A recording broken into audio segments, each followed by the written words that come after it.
De Lens, du RC Lens. On est très heureux de t'accueillir, Jimmy. Bienvenue dans le Twitch RMC Sport, dans la sauce. Eh ben, merci à vous de m'accueillir. Bonjour à tous. Et ça me fait plaisir également. Dans la sauce, bon, le but, c'est pas non plus de mettre fin à ta carrière, mais on va quand même.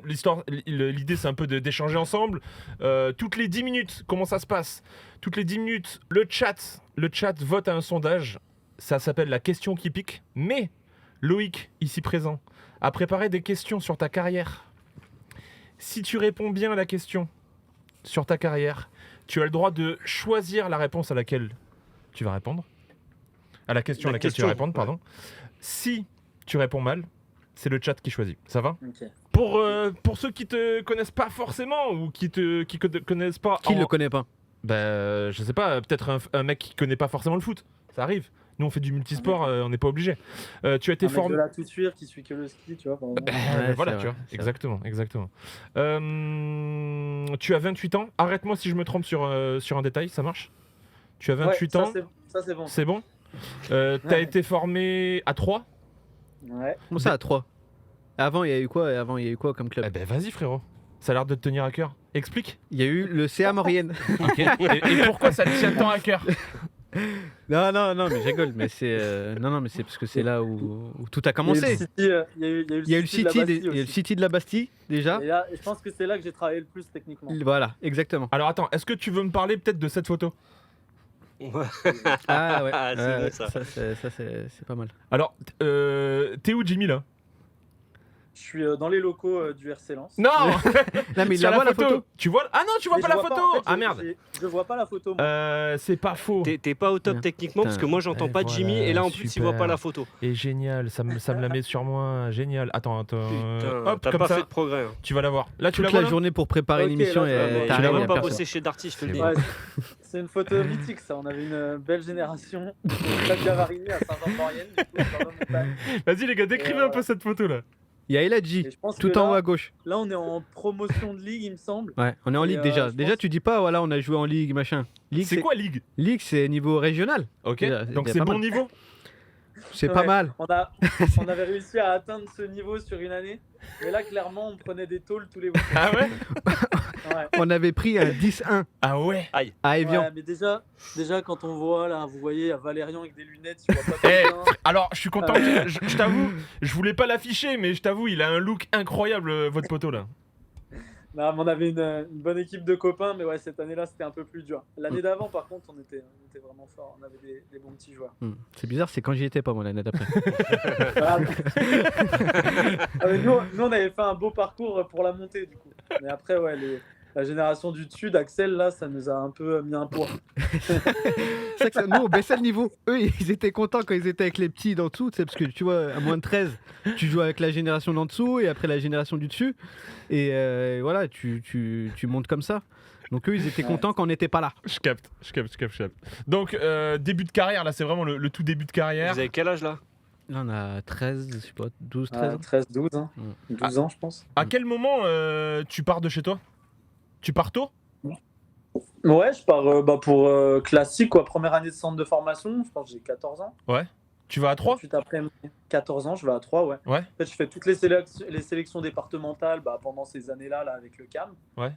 de Saint-Jean-de-Maurienne. Et voilà, je suis pris en départemental, régional, coupe nationale. Et après, forcément, il y a des recruteurs et tout. Et je choisis 3, quoi. Ça se passe bien le départ de la maison? C'est facile ou au contraire c'est un peu dur à cet âge-là?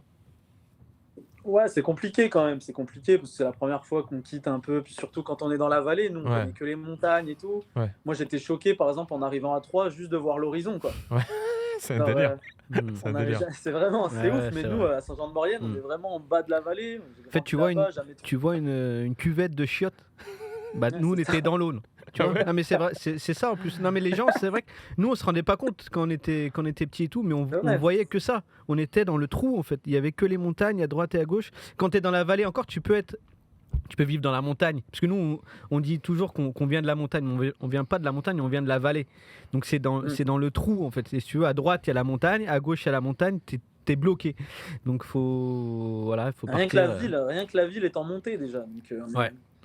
on est vraiment en plein dedans. Et puis oui, du coup, quand tu sors de ça, bon, tu quittes le cocon familial, les amis, etc. C'est particulier. Après, j'ai jamais été trop dans le dur de changer d'environnement et tout. J'ai toujours plutôt recherché ça et ça s'est vu aussi. T'as par la recherché suite. ça? Ouais. Non, mais c'est ce que je disais, Jimmy, justement. J'en parlais avec Lému et Loïc. J'avais invité Jérémy Fejos, Ouais. qui est aussi Ouais, bien sûr. qui est un ami en commun. Et ce que je disais, nous, quand on était gamins, à cet âge-là, tu peux remettre la photo, là? Carrément.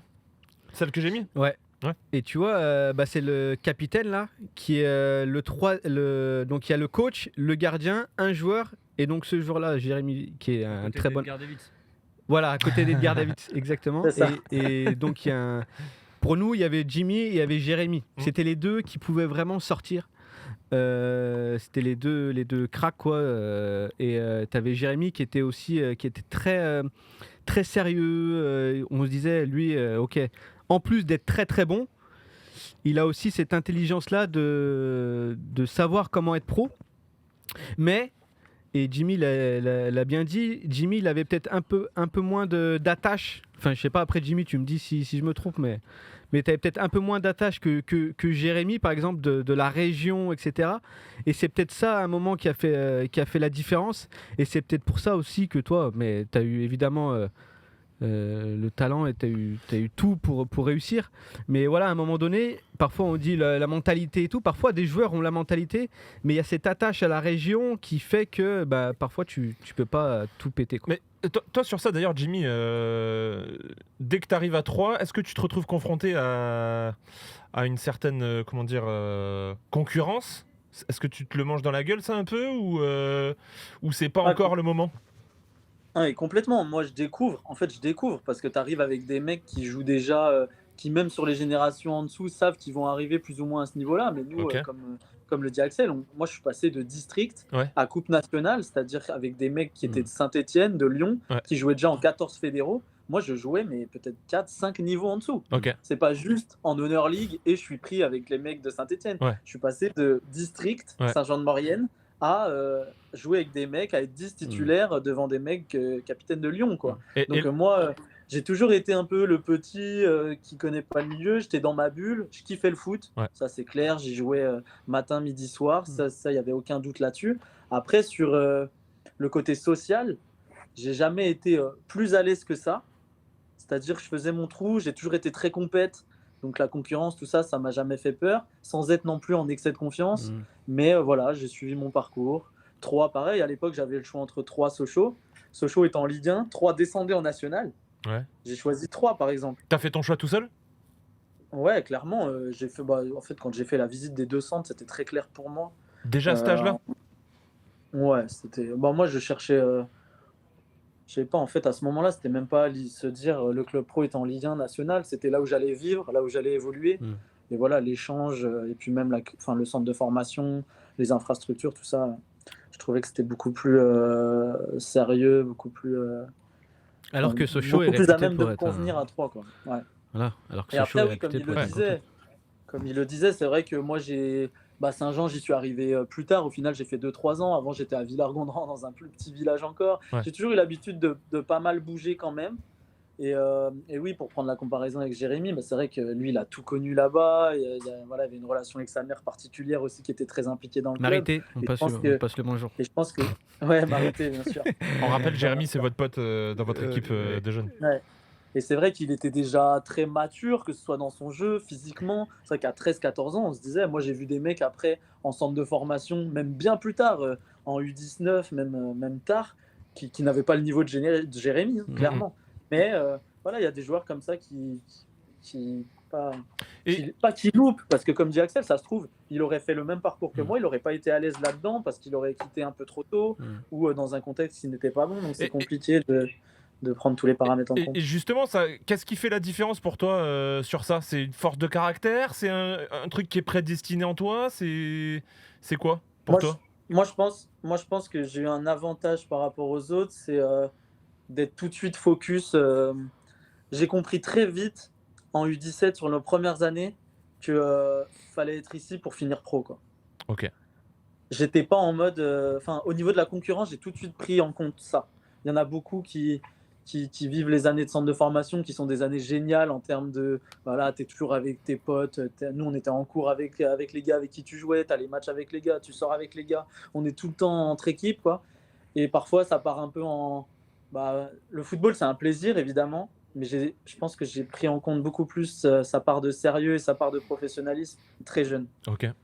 Et c'est aussi, tu vois, c'est pour ça aussi qu'on dit toujours à Paris, il y a énormément de joueurs et des joueurs qui pourraient être pros, des joueurs qui sont parfois qui jouent en amateur, mais quand tu dis à Paris, c'est dans la région parisienne, mais qui sont pas sortis pro, parce que quand tu arrives en centre de préformation ou de formation, et ben tu déménages pas en fait. Donc t'as toujours ce contexte-là familial, de copains et tout, et ça te fait moins sortir de ton cadre. Et donc t'abordes ce côté professionnel moins bien, je pense. Donc c'est pour ça quand Jimmy arrive à 3, et je pense qu'il aurait été à Sochaux, ça aurait été pareil. Mais il est arrivé, bon, il est à 3, c'est pas pour aller voir les magasins d'usine, c'est pas pour aller voir l'Aube ou je sais pas quoi, c'est pour être professionnel. Donc après, une fois que tu as mis ça dans ta tête, c'est fini. T'as des exemples? Je pense que t'as vraiment raison sur le fait où je pense même que moi, par exemple, à 3, tu dis banlieue parisienne, t'as raison, mais par exemple, dans un club comme 3, t'as que des Parisiens. Moi, au centre de formation, c'est qu'avec des mecs de banlieue parisienne. Mais là où t'as raison, c'est que les mecs, ils sont à une demi-heure, 3/4 d'heure de chez eux. Bien sûr. C'est pas un changement drastique. Moi, quand j'arrive à 3, oui, c'est clair que je sais que je suis dans un truc que j'ai jamais vu. J'arrive dans un truc même impressionnant parce que je me demande à quel niveau vont être les joueurs. J'ai pas côtoyé ça et je sais que tout de suite que je vais devoir être au niveau et j'ai toujours fonctionné comme ça.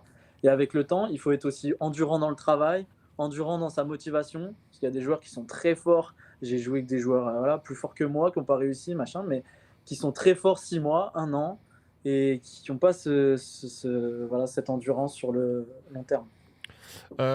Beaucoup de messages dans le chat en tout cas. On a beaucoup de Lensois, des supporters du SCO aussi.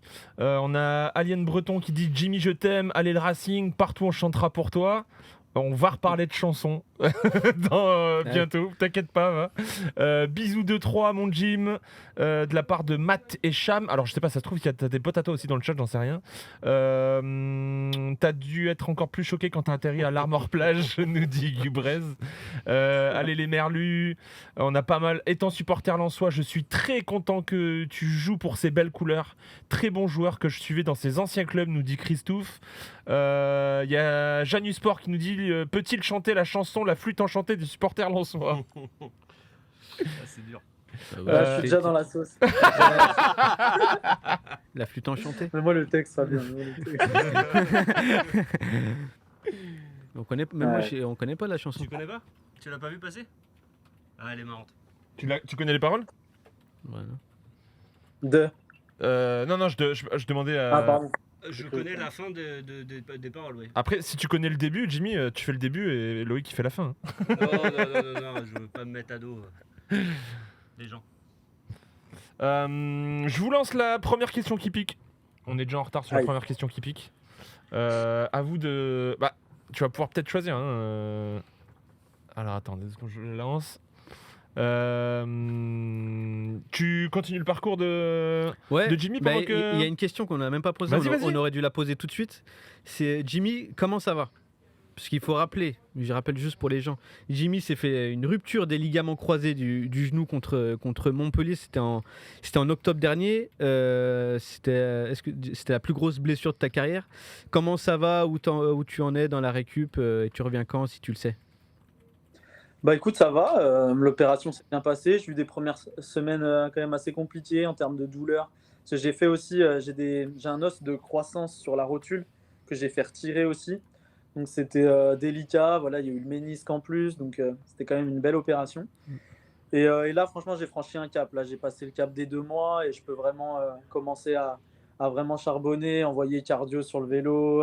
Je fais des squats avec poids, avec barre, voilà. Donc c'est agréable de commencer à vraiment être dans le dur et moins souffrir.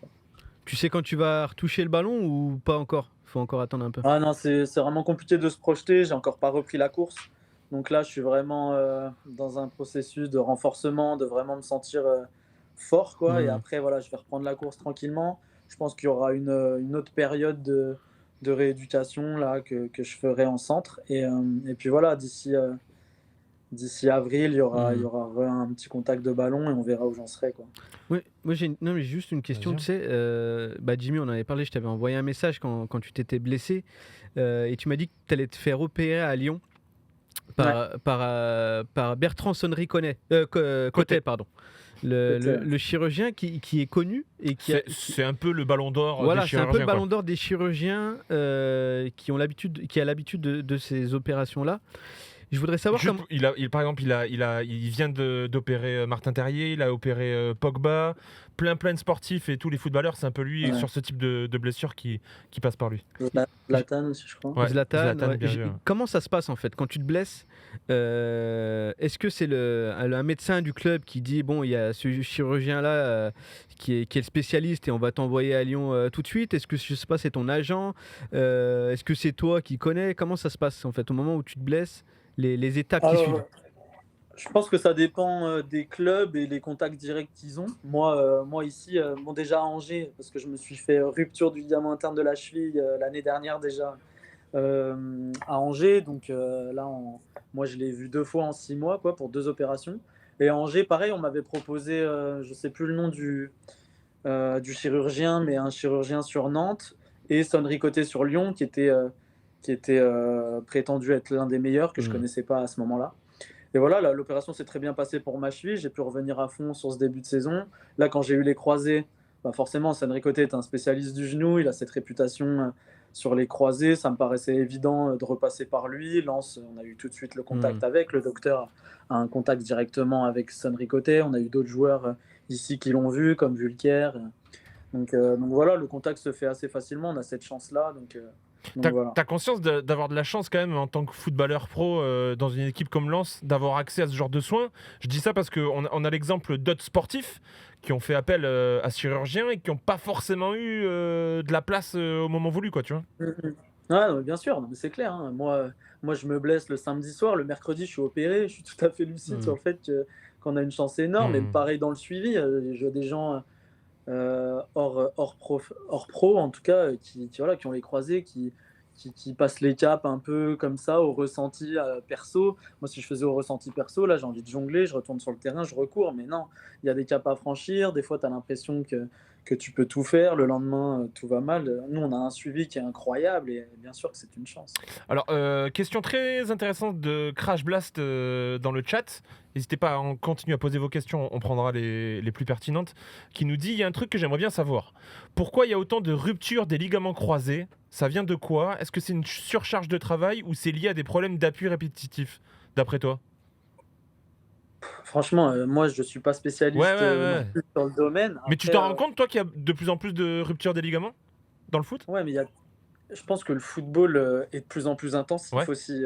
Et les athlètes, enfin, je veux dire, le football il y a 30 ans, c'était pas la même chose en termes d'intensité, en termes de course. Voilà, moi je suis piston, je fais beaucoup d'allers-retours, là ça arrive à la 95e minute d'un match. Je sais pas, il y a plein de facteurs. Moi je revenais d'une blessure, j'ai eu beaucoup de changements aussi cet été. Moi j'ai eu ma fille qui est arrivée, changement, déménagement, nouveau contexte. Il y a plein de choses qui peuvent rentrer en compte. Je pense qu'il y a une part psychologique dans la blessure. Non mais dis-le, c'est à cause de ta fille. Non, pas du tout. Dans les titres, Jimmy se blesse à cause de sa fille. Pas du tout, mais parce que moi je peux pas répondre sur un point de vue technique. Est-ce que c'est une surcharge ou quoi que ce soit? Moi j'en ai pas l'impression. Je reprenais le rythme, j'avais de plus en plus de rythme, je commençais à enchaîner quelques matchs, donc j'étais dans une bonne période compte tenu comparé à par exemple tout l'été que j'ai passé. Donc je sais pas. Et par contre, je pense que je suis vraiment sensible à ça. Je pense que aussi parfois le en dehors, beaucoup de changements, voilà, la pression d'un changement de contexte, des choses comme ça rentre aussi en compte. C'est pas du tout ce qui a fait que je me suis blessé, mais je pense que ça rentre dans les paramètres aussi. Et ce côté psychologique, et là je parle d'un point de vue un peu plus général, tu le vis comment, tu le gères comment en tant que professionnel, sachant que, bien évidemment, de la part des journalistes et de la part des fans et des supporters, c'est pas un aspect qu'on a forcément l'habitude de tenir compte. Toi, tu le vis comment ? Surtout qu'il était aux portes de l'équipe de France. Oui, voilà. Parce que toi, cette blessure, elle arrive au moment où, au final, tu es dans le meilleur club de ta carrière, j'ai envie de dire, un des clubs qui joue le haut du classement, alors que sur les années précédentes, tu luttes un peu pour le maintien. Tu as vécu des relégations aussi. Comment ça se passe dans sa tête ? Tu es un peu découragé ? C'est quoi le délire ? T'es pas découragé, tu fais le constat que ta saison elle est morte, alors que tu commences à être bien et que voilà. Enfin, je pense que sur ce début de saison, moi j'ai eu ma blessure en mars l'année dernière à la cheville, j'avais pas rejoué pendant 5 mois, j'ai cette opportunité de signer à Lens, voilà. C'était super, mais voilà, il y avait quand même des attentes. Voilà, il y a le départ de Jonathan Klaus, les gens m'attendaient beaucoup. Et donc voilà, moi je voulais vraiment être opérationnel et à 100% montrer ce dont j'étais capable le plus rapidement possible. Ça se passe, je commence à prendre en rythme, je commence à vraiment montrer ce que je peux faire. Tu commences la saison sur le banc, tu deviens titulaire et ça arrive quoi. Ouais, c'était le processus normal. J'arrive dans un groupe qui gagne déjà, qui est très performant. Moi, bien sûr, il y avait des attentes et je devais aussi donner satisfaction. Et ça s'est fait. Voilà, j'ai pris le rythme, j'ai réussi à bien m'acclimater et c'était top. Et voilà, et ça vient s'arrêter très prématurément. Donc, tu fais le constat. Le jour du match, tu es au bout de ta vie. Tu te dis que ta saison, elle est morte. Et puis voilà, le lendemain, tu retournes, tu fais le bilan. Voilà, croisé, c'est sûr. Tu te fais opérer. Et puis, tu sais que tu en as pour 6 mois. Donc, faut se faire une raison. Il faut retourner dans le travail, être patient. Et voilà, comme on disait tout à l'heure, il y a des choses pires. Nous, on est super bien suivis, on a tout ce qu'il faut pour revenir au top.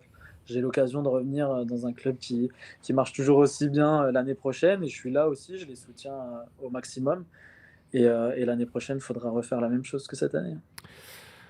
Bon, avec la Ligue des Champions. Oui, on va revenir sur tous ces petits détails et tout. Mais on a la première question qui pique. Aïe, aïe. Les gens ont voté, mais avant ça, tu connais les règles. Loïc va te poser une question sur ta carrière. Si tu réponds bien, tu choisis la question. Si tu réponds mal, tu devras répondre à la question que les gens ont choisie.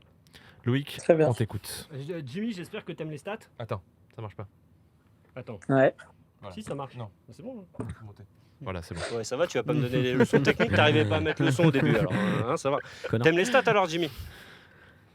Ouais, j'aime les stats. C'est un truc qui va me mettre beaucoup en valeur sur ces dernières années. On va voir. Mais je suis dans la sauce, de toute façon. C'est ça. Non, mais détrompe-toi finalement. Alors, je vais te poser une première question, Jimmy. Dans ta carrière, tu n'as pris qu'un seul carton rouge. C'était lors du derby contre Brest en Ligue 2 en 2017-2018. Sur qui t'as fait faute ? Est-ce que tu t'en souviens ? Jean Castelletto. Oh, fort. Ça, je t'avais dit. Fort. On t'avait dit qu'il l'aurait. Non, mais Lému croyait pas en toi. Il dit, mais il s'en souviendra jamais. Il n'y a rien du tout. Alors, attends. Il y a l'image là. Alors, j'aime autant le tac que la glissade. La légende raconte que tu glisses encore. En fait, regarde le pied droit du. Je juge qu'il y a une faute sur moi 10 secondes avant. Je râle sur l'arbitre. Je fais une course de 20 mètres où j'ai rien à faire là sur le central droit alors que je suis milieu droit adverse. Et j'arrive très très vite. Et là, voilà, je dois choper un petit peu le pied d'appui, mais rien de bien violent. C'est le derby et je crois que je rentre 5 minutes avant.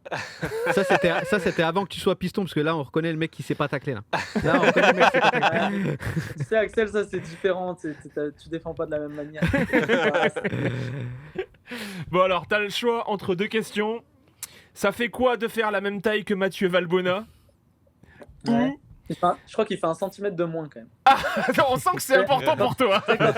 Mais tu sais gros, quand tu fais ma taille, tu comptes. Hein. Ouais, j'imagine. On précise 1m64 ? Ouais. Et pour toi, Mathieu Valbuena fait 1m63 ? Ah, il me semble. Ok, d'accord. On ira le mesurer tout à Je sais l'heure. pas, c'est Samaritano qui fait 63. Ok. Peut-être qu'il fait la même taille. On sent qu'il y a un petit club privé des joueurs petits. Ou la pire ville où t'as joué. Ville, hein, pas le club. Pas le club, hein. La pire ville où t'as joué, c'est-à-dire Troyes, Lorient, Angers ou Lens. Alors, j'ai aucun problème avec le fait de faire la même taille que Mathieu Valbuena.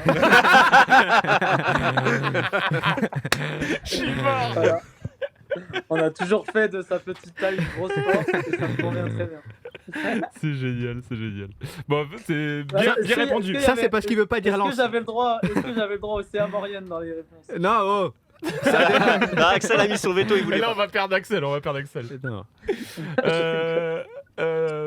On voulait faire un petit... parce qu'on a parlé, du coup, en lien avec ta blessure, le fait que ça arrive à Lens, tu viens d'arriver à Lens, etc.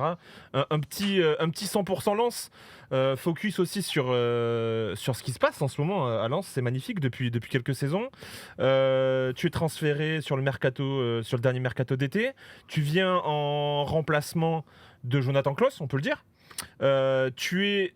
d'ailleurs, petite parenthèse à Angers et sur ton repositionnement en tant que piston, comment ça se passe à ce moment-là? Tu le vis bien? T'es confiant? Tu doutes un peu à ce moment-là? On rappelle, c'est Batic qui te remet en piston.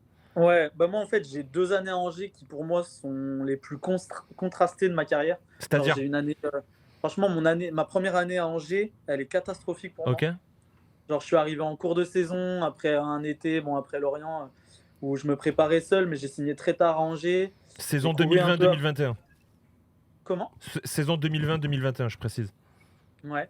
Donc du coup, j'ai couru un peu après ma prépa toute la saison avec des matchs par-ci par-là, mais vraiment, j'ai pas fait une belle saison. Et l'été d'après, je me suis vraiment mis en tête de travailler beaucoup plus et je suis arrivé vraiment prêt. Il y a eu après le fait qu'il y a eu du changement aussi avec l'arrivée de Gérald Batic, avec qui j'ai eu une grosse entente.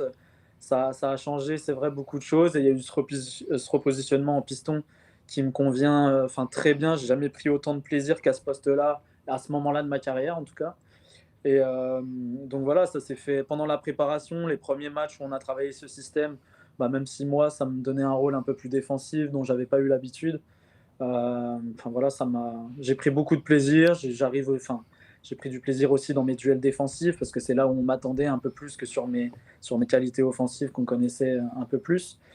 Et donc voilà, ça s'est très bien passé. Le début de saison en trombe avec Angers. Et puis du coup, voilà, ça a facilité aussi ce gros début de saison. Ouais, mais d'ailleurs, il y avait un petit truc, je viens de m'en souvenir là en disant ça. Tu te rappelles avant que tu ailles à Angers? Ouais, c'est avant que tu ailles à Angers. Mais je sais pas si on peut le dire, mais tu devais partir en. J'ai le droit après de faire la suite ou? Ouais, tu peux. Tu devais partir en Angleterre. Enfin, tu devais. Il y avait de fortes chances que tu ailles en deuxième division anglaise, si je dis pas de conneries. Et si j'ai toujours le droit de raconte-nous, Jimmy. Mais et même c'était quasiment sûr. C'était quasiment sûr. Ouais, Après. bien sûr. En fait, c'est vrai que moi, Lorient, j'avais refusé la prolongation, mais j'étais très bien là-bas. Voilà, c'est un club 5 qui travaille très bien. Je pense que ça se voit. J'étais vraiment dans un confort, mais j'ai toujours eu cette envie de découvrir autre chose quand même. J'avais fait 5 ans là-bas, ou avec des bons moments, des moins bons, avec la descente, etc. Mais j'avais envie de découvrir autre chose. Et j'avais des contacts très avancés avec le coach de Bristol qui était venu vers moi, qui m'avait fait une vraie palette. Les Anglais font vraiment des trucs vraiment très élaborés en fonction de mon jeu, ce que je pouvais apporter dans leur équipe, etc. Chaud. Et à cette époque, c'est vrai que il y avait eu la coupure en fait du Covid. Nous, on avait arrêté le championnat en Ligue 2 et on avait été d'ailleurs champion avec Lorient. Et eux avaient repris. Il leur restait 8 journées. Ils jouaient les playoffs. Le coach a fait genre 7 défaites sur 8 virés. Ah oui, c'est vrai. C'était à Bristol, non? Ouais. C'était qui le coach Jimmy de Bristol à l'époque? Tu te souviens plus? C'est pas dans mes questions, ça. C'est la question qui pique. J'ai bouffé le nom, je crois que c'était Johnson. Ou je sais plus, mais j'avais eu vraiment présentation du Non, justement, en fait. Non, mais ça se trouve, j'ai une connerie. Hein. Je sais plus exactement. Ouais. Et vrai échange en tout cas, présentation du centre. Il refaisait tout le centre d'entraînement, voilà, avec des infrastructures de fou là-bas. Et voilà, bref, ça s'était pas fait. J'avais signé à Angers le 25 septembre, je crois, vraiment tard. Et deuxième truc, moi, que j'aimerais rajouter pour les gens qui le connaissent pas forcément, à la base. Jimmy, quand il était jeune et quand on était avec lui, c'était un dribbleur pur. C'était un dribbleur pur. Ce que je veux dire, c'est parce que tout à l'heure, on a eu un mini débat dans la rédac et je t'ai défendu, Jimmy, mais voilà, j'étais contre certaines personnes. Certaines ne sont pas là. Mais ce que je voulais dire, c'est que Jimmy, il fait partie aujourd'hui de ces rares personnes qui ont une créativité dans le dribble que peu ont. Et ça, avec son nouveau rôle de piston, on le voit beaucoup moins parce qu'il doit faire autre chose. Mais on parle souvent de Bouffal aujourd'hui qui a cette créativité, qui a beaucoup d'inspiration dans le dribble. Et Jimmy, à la base, c'est quelqu'un qui est comme ça. Moi, je disais tout à l'heure, Jimmy Cabot est un meilleur dribbleur que Kylian Mbappé. Ouais, toi, tu forces aussi. Non, mais écoute, bien sûr que j'amplifie quand je dis ça. Mais ce que je veux dire, c'est que dans la qualité du dribble, je dis pas dans la puissance, tu as beaucoup moins de puissance, tu as moins de vitesse, mais tu as plus de fantaisie, de création. En fait, et je sais que tu as toujours eu ça. Ouais, non, mais c'est vrai, tu as raison. Sur ce que tu dis, je pense que quand j'ai fait ma formation à 3 et que je suis arrivé en pro, là, j'avais ce rôle un peu de joker de luxe où je rentrais un quart d'heure, je faisais des rentrées où que je driblais, mais genre vraiment. Et j'avais vraiment une grosse qualité de dribble, de percussion. Je faisais vraiment des vrais différences, je pense, il n'y a pas de prétention là-dedans, mais je faisais vraiment de grosses perfs dans ce domaine-là. Et d'ailleurs, on me reprochait un peu plus le travail défensif, les retours. Voilà, j'étais vraiment purement un dribbleur. Je régalais un peu le stade de l'Aube. Il n'y a rien de fou jusque-là. Je régalais le stade de l'Aube. Attends, on peut s'arrêter 2 secondes. Les 50 qui étaient dans le stade. Et en fait, et en fait après, vu que... Enfin voilà, forcément, il faut prendre de la maturité dans son jeu, il faut être plus consistant pour pouvoir être un titulaire. C'était un problème pour moi à une époque où j'avais beaucoup d'irrégularités, voilà, où je faisais des différences de fou. Et puis à d'autres matchs où forcément mon jeu comportait trop de risques, donc je perdais trop de ballons. Et voilà, du coup, ça faisait des top matchs où je pouvais avoir vraiment des notes de fou et l'inverse le match d'après. Et c'était pas bon pour moi, en tout cas pour ma continuité. Et après, sur les années à Lorient, avec la possession de balles, qu'on avait en Ligue 2, l'équipe qu'on avait, j'ai commencé à être un peu plus un milieu de terrain qui garde le ballon, un bon joueur de possession, qui sait combiner, mais j'ai commencé à moins percuter et je me suis enfermé là-dedans en perdant un peu cette grosse qualité forte de dribble que j'avais et que les gens ont vu, avaient vu, mais ont perdu aussi avec moi. C'est-à-dire qu'aujourd'hui, quand on me découvre en tant que piston, évidemment, jamais de la vie un mec qui va te dire je dribble mieux qu'Mbappé. Mais c'est vrai qu'à 19-20 ans, je pense que les gens avaient ceux qui me suivaient à l'époque auraient eu une autre vision qu'aujourd'hui. Là, les gens me découvrent piston et je suis dans un tout autre rôle. Et ça te frustre pas, ça ? Ça te frustre pas, ça ? Quand tu sais que tu as ces qualités-là et que d'avoir ce sens du spectacle, t'as plus ça ? Non, franchement, non, parce que là, par exemple, à Lens, je suis dans des situations où en fait, je peux percuter. Et en fait, après, tu comprends aussi que tu peux pas. Enfin, dans certaines positions, il y a peu de positions dans lesquelles tu peux vraiment prendre des 1 contre 1 avec une totale liberté. Tu sais, il faut avoir un vrai statut dans une équipe pour pouvoir prendre tes 1 contre 1. Chez vous, qui peut faire ça ? Non, mais voilà, mais personne ne fait ça parce qu'il y a un jeu collectif qui est tellement ancré qu'en fait, il y a des zones où bien sûr, tu as le droit de le faire. Le coach ne m'interdit pas de dribbler et je pense qu'il sait que j'ai cette qualité-là de Lorient d'ailleurs. Et ça a peut-être dû rentrer en compte, mais il y a des périodes, il y a des moments pour le faire. Mais ce que je veux dire, c'est que tu vois un Bouffal à Angers, j'ai joué avec lui et qui est l'un des meilleurs dribbleurs peut-être d'Europe, etc. Il a aussi une certaine liberté qui lui est accordée dans le jeu, dans une équipe comme Angers, où il a un statut énorme par rapport à l'ensemble de l'équipe, qui lui permet de dribbler et d'avoir une fantaisie qui est tout autre que s'il jouait au RC Lens, par exemple. Je pense. Ça, c'est un avis perso. Mais je pense qu'il faut aussi être dans un contexte qui te permet d'être très fantaisiste pour régaler, comme tu dis, et pour ce côté spectacle. Et moi, à Lens, j'ai cette possibilité de pouvoir percuter, de combiner, de dribbler aussi. Mais il faut doser pour aussi t'acclimater à un collectif qui demande beaucoup de jeux rapides, de passes et de jeux vers l'avant. Et ça, au final, c'est aussi des qualités qui t'ont permis d'évoluer sur une pente ascendante tout le long de ta carrière, au final. Et que ça soit même, on parlait tout à l'heure de ton parcours de jeune, c'est aussi ce type de mentalité qui te permettent de servir à un collectif et d'évoluer dans ta carrière pro, non ? Ouais, je pense que j'ai quand même un certain professionnalisme et peu importe le poste, j'essaie toujours de comprendre. Je disais, j'avais un rôle un peu plus de 10 à un certain moment. Après, à ma formation, purement percussion. Après, à Lorient, j'ai commencé à avoir beaucoup plus de possession de balle, donc avoir un peu plus de tenue de balle et être un peu plus fort dans mes retours défensifs. Et au final, voilà, tu arrives à Angers, tu te retrouves piston, tu as Voilà, sur les 3-4 premiers mois à Angers, j'étais très fort aussi dans mes duels défensifs, j'étais dans les premiers. Et ça, c'est des stats qui me faisaient plaisir, parce que c'est pas quelque chose qui me représentait de base. Mais pour rebondir à ce que disait Axel, je prends aussi beaucoup de plaisir à mettre un bon tacle le long de la touche, quoi. Ouais. C'est l'heure de la deuxième question qui pique. Mais avant ça, on va prendre quelques questions du chat, t'en fais pas, un peu de répit. Il y a Christophe qui dit « Bon Jimmy, dis-nous, friterie Momo ou sans sas ?» C'est quoi ça? Friterie Momo ou sans sas? C'est la même chose, non? C'est des marques de friterie? C'est peut-être une question piège. Hein. Non, ça doit être. Bah attends, si tu comprends même toi, si même toi tu comprends pas la question, que tu lui Oui, mais demandes- c'est peut-être un piège d'un mec local, un Lensois. Non, mais il me semble, Tu vois ce que je veux que les dire deux D'accord. friteries citées sont de la même maison. C'est beau. Et là, c'est peut-être, tu vois, Regarde. Christophe, c'est peut-être ça qu'il voulait savoir, tu vois. Et par contre, dans le thème de l'émission, tu mets quelle sauce sur tes frites? Putain. Tu peux faire des mélanges de sauces aussi. Et- Ah ouais, carrément, Oui, ça souffle mais les réponses sur les sauces, carrément. J'allais clairement le faire. Eh, t'as un bon directeur de la communication, hein. Il dit samouraï. Je suis quand même plus maillot, moi. C'est bon, c'est bon. Friterie aux abords du stade, dit Christophe. C'est bon, c'est bon. Ouais, c'était bien ça, c'était les friteries aux abords du Ah, mais stade. le mieux, je devrais dire que je mange pas de frites en vrai. C'est pas faux, c'est pas faux. Quelle note joue sa flûte enchantée? Ça revient beaucoup, hein, ça revient beaucoup.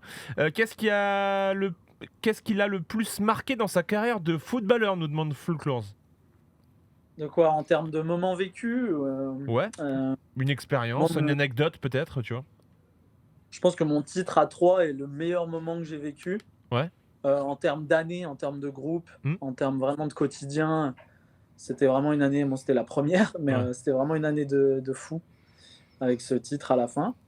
Sinon, non, j'ai des bons moments, des moins bons, mais qu'est-ce qui m'aurait marqué bah là, sur le début de saison, genre C'est là, fort. j'avais les frissons sur les matchs amicaux à Lens, par Ouais. exemple.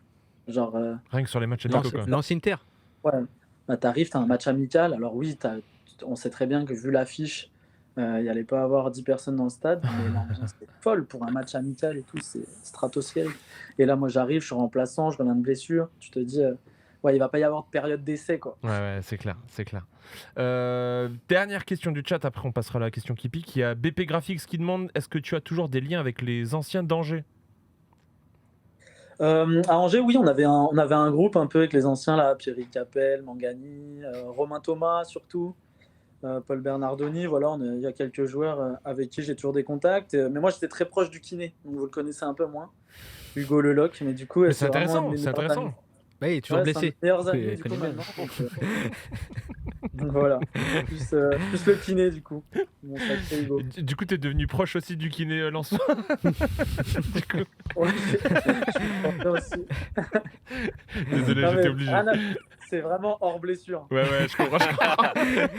Il aime bien se faire masser. J'avais pas prévu de poser une autre question, mais du coup, il y a Florian, il en a posé une bonne. En étant Lensois maintenant, est-ce que tu pourrais signer à Lille? On se doute de la réponse, Non. mais bon. Mais Non, oui, mais moi bien en sûr. plus, franchement, c'est pas pour être langue de bois, je respecte vraiment beaucoup ça. Ouais. Genre, quand j'étais l'orienté, j'adorais tacler les Brestois, je faisais 2-3 sorties sur Twitter. Castelletto. Et Je me Castelletto fais- s'en Je souvient, me ouais. fais démonter, mais je suis vraiment comme ça. moi. Les chevilles de Castelletto s'en souviennent. Prochaine question, du coup. Question qui pique, sans transition. T'es prêt pour la deuxième question? Ouais, Sur la carrière de Jimmy? Ouais, mais moi, elle pique pas ma question. Pourquoi tu dis question qui pique? Et après, bien évidemment, on voulait parler du 100% Lens. On revient derrière juste après. Ouais. Alors, Jimmy, t'as marqué 10 buts dans ta carrière en Ligue 1. Mais Ça, combien c'est- du pied droit, combien du pied gauche et combien de la tête? Alors, 0 de la tête. Non! J'ai mis un Désolé. but de la tête. Non, Non, j'ai non. pas marqué de tête. Je te chambrerai, frérot. Ouais, j'ai marqué en coupe à 3, mais du coup, ça a mis un doute, mais j'ai pas marqué de la tête. Pied Alors, gauche, 0 de la tête, c'est bon. Pied gauche, j'ai mis un but à Lille. À Ouais. gauche. La volée. Pied Non, gauche. pas une volée. Non, la volée pied droit, mais Ah, ouais. l'autre L'aide pas. pied Bah non. L'aide pas. Ouais, mais Je sais que c'est ton poteau, mais l'aide pas. il sait mieux sa carrière que moi quand même. On veut le mettre dans la sauce. Mais... Je dirais. Quel but j'ai mis? Je pense qu'il y en a un du gauche. Un du gauche? Donc, tu dirais 9 du droit, 1 du gauche? Attendez, je veux pas me tromper. Mon petit, j'ai marqué là. Synthé, pied droit. Ouais, je pense qu'il n'y en a pas beaucoup du gauche quand même. Il y en a pas beaucoup du gauche, effectivement. Je pense qu'il n'y en a qu'un 9 du droit.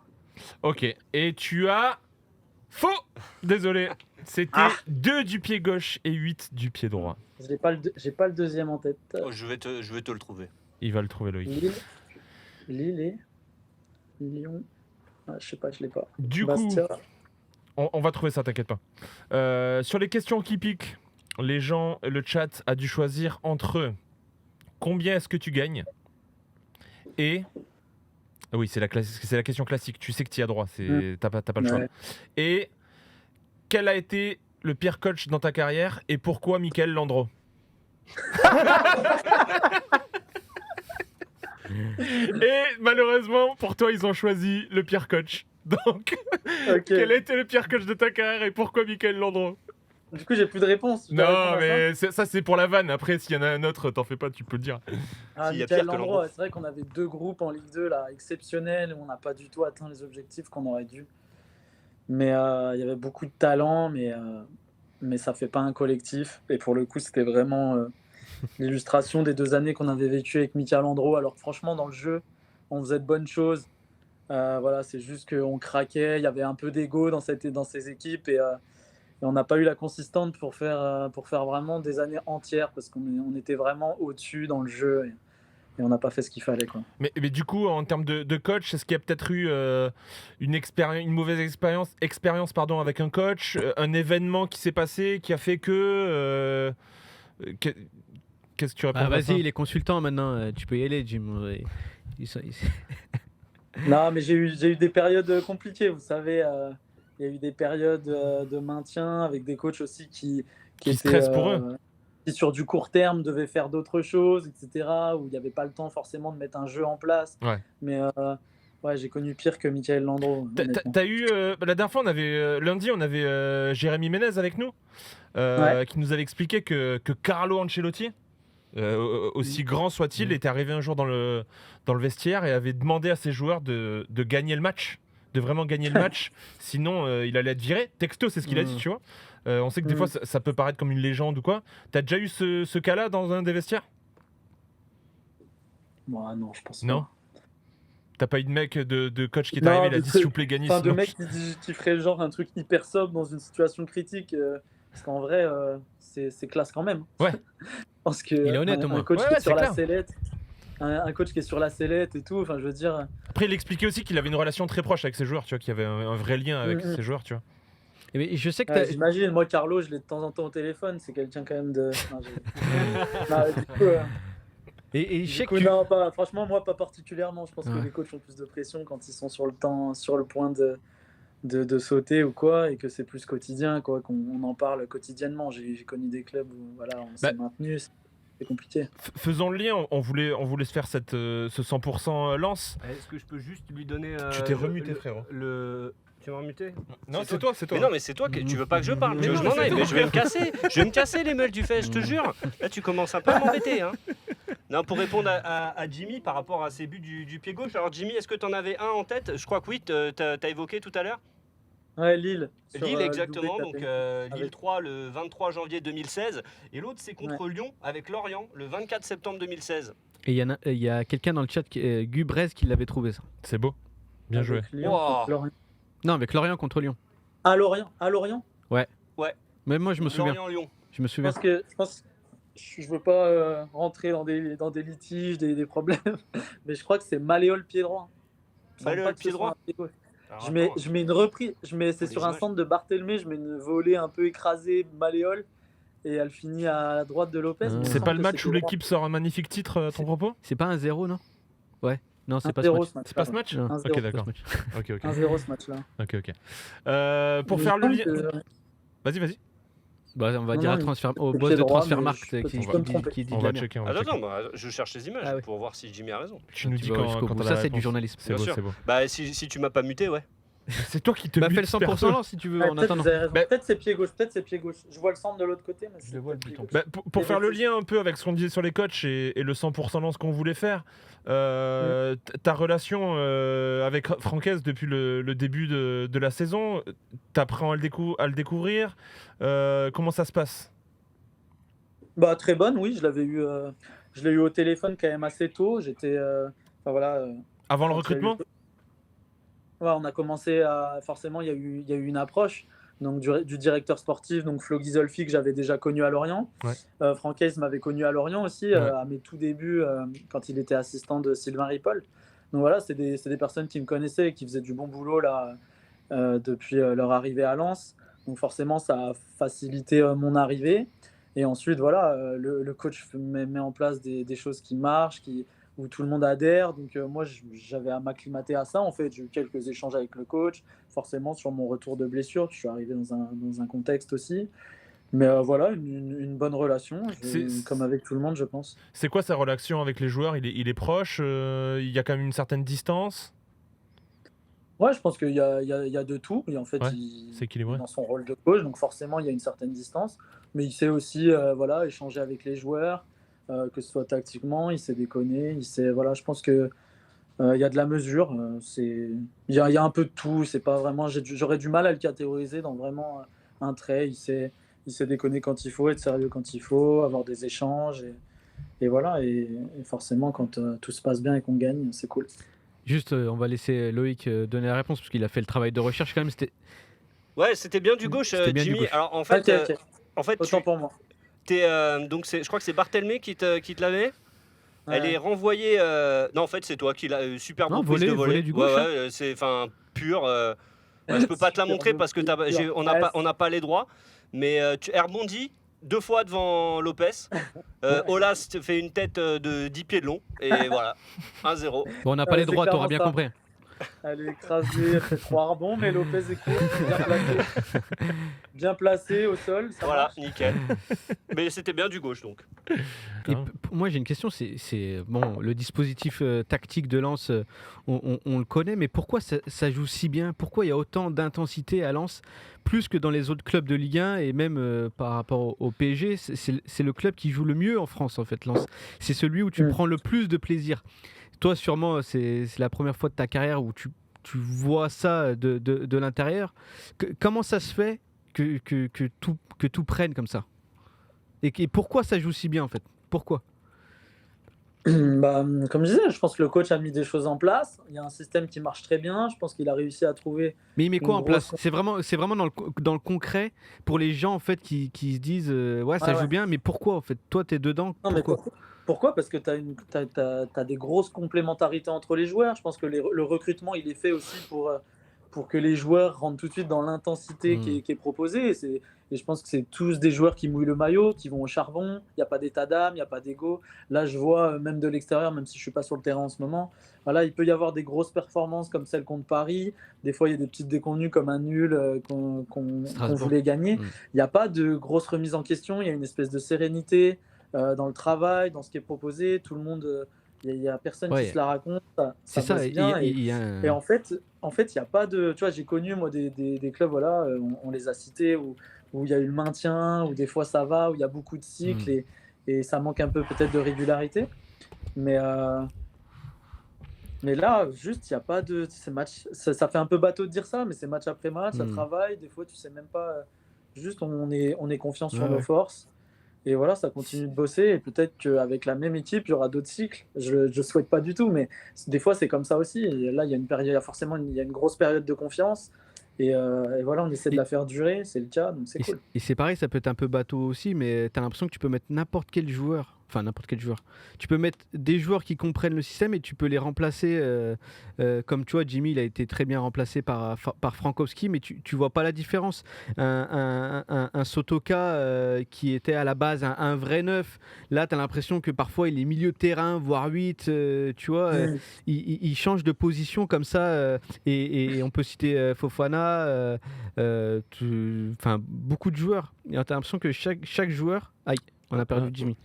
Chaque joueur peut changer de poste comme ça très facilement. On a retrouvé Jimmy. Adrien Thomasson vient d'arriver. Est-ce que tu as des comptes à régler avec lui ? Ouais, il s'est trompé de valet. Ah, tu vois ? Allez, les détails, on veut les détails. Ah, je rigole, je m'entends très bien avec Adrien et ça fait plaisir d'avoir encore un élément très fort qui arrive. Mais ouais, il est de Bourg-Saint-Maurice, donc on n'est pas dans la même vallée, quoi. C'est quand même un problème à régler. C'est un ennemi. Et j'ai ouï dire que vous avez... Je le laisse un peu tranquille, mais on en parlera. Est-ce que tu vas lui faire le même tacle que quand Castellotto ? Non, Vaut mieux, il y a une expression, vaut mieux avoir une taupe dans son jardin qu'un tarin comme voisin. Ça, tu le sais. Merci pour ça. Un tarin, frérot. c'est la Tarentaise, c'est là d'où vient Adrien Thomasson. On explique. Tu lui diras ça, Jimmy. On explique, vous avez joué en jeune ensemble, enfin l'un contre l'autre, c'est ça? Ouais, c'est les ennemis. Ouais, bah c'est vrai que je le connais pas personnellement en réalité, mais je le joue depuis tellement d'années. Ouais, il a été à Évian, donc je crois que je l'avais connu un Et à peu Haute-Tarentaise, jeune il était vraiment jeune. aussi. Ouais. Haute-Tarentaise, c'était. Franchement, j'aurais pas d'image de match réel où j'ai joué contre lui, mais je sais que bah voilà, puis il y a toujours eu j'ai toujours entendu ça, qu'il venait aussi de la région, etc. Donc je le connais depuis très longtemps quand même indirectement. Petite question sur le vestiaire alençois. Qui est le plus chambreur? Le plus chambreur, qui on a? Plus chambreur, il y en a des pas mal là. Tu as le droit à plusieurs réponses. Hein. Wesley Saïd, un Ok. peu en scratch, je trouve. Ouais, Wesley Saïd, Joe Grady, des mecs comme ça. Ou quoi, Ouais. à l'entraînement, dans le vestiaire? Non, dans le vestiaire, ouais. Ah ouais? À base de quoi? Ouais. Non, je sais pas, ça peut vanner, j'ai pas d'exemple concret. Ouais, hein, d'accord. clairement. Le plus fort à l'entraînement, mais que à l'entraînement. Non, tout le monde est chaud aussi quand on joue en match, il l'a dit Axel juste avant, donc j'aurais pas cet exemple-là. Il y a Moi, pas j'avais dit de- c'était toi. J'avais dit que c'était- De quoi? Moi, j'avais dit toi. Pour le groupe, tu pourrais dire toi, franchement. Non, je sais pas, non, en plus. J'essaie d'être meilleur en match, ce serait mieux quand même. Le plus feignant. Feignant. Qui est feignant? Aide-moi. Ah ouais, fac. C'est Mais bon, tu sais, il est en salle quand même, il bosse en fac. Facundo, dans le Et chat, ça a dit direct. il a une espèce de démarche nonchalante, il fait... mais par contre, c'est un amour fac. Mais dis-toi, même dans le chat, on a dit le plus feignant, direct, ça a popé Facundo. Direct. Ouais, mais c'est vrai que... Ça, c'est une question typique, mais. Il y a une question typique dans le Il y a chat. Reg de Malaga qui dit le plus impressionnant sous la douche. J'ai pas d'idée là-dessus. Je prends pas de douche.